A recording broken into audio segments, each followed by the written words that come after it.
রংপুরের সাংবাদিক আব্দুল্লাহ আবু তাহির হত্যার ঘটনায় সাবেক প্রধানমন্ত্রী শেখ হাসিনা সহ ৪০ জনের বিরুদ্ধে মামলা হয়েছে।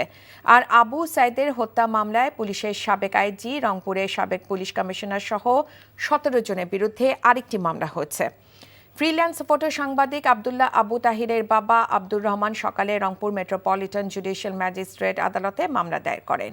এই মামলায় সাবেক প্রধানমন্ত্রী শেখ হাসিনা, আওয়ামী লীগের সাধারণ সম্পাদক ওবায়দুল কাদের, সাবেক স্বরাষ্ট্রমন্ত্রী আসাদুজ্জামান খান কামাল, সাবেক আইনমন্ত্রী আনিসুল হক সহ ৪০ জনের নাম উল্লেখ করা হয়। এদিকে শহীদ আবু সাইদে বড় ভাই রমজান আলী বাদী হয়ে পুলিশের সাবেক আইজিপি চৌধুরী আবদুল্লাহ আল মামুন, রংপুর মেট্রোপলিটন পুলিশের সাবেক কমিশনার মোহাম্মদ মনিরুজ্জামান, সাবেক ডিআইজি আব্দুল বাতেন সহ ১৭ জনের নাম উল্লেখ করে অজ্ঞাত ৩০ থেকে ৩৫ জনকে আসামি করে একই আদালতে মামলাটি দায়ের করেন। আদালত মামলাগুলো গ্রহণ করে আইনগত ব্যবস্থা গ্রহণের জন্য সংশ্লিষ্ট থানায় প্রেরণের নির্দেশ দেন।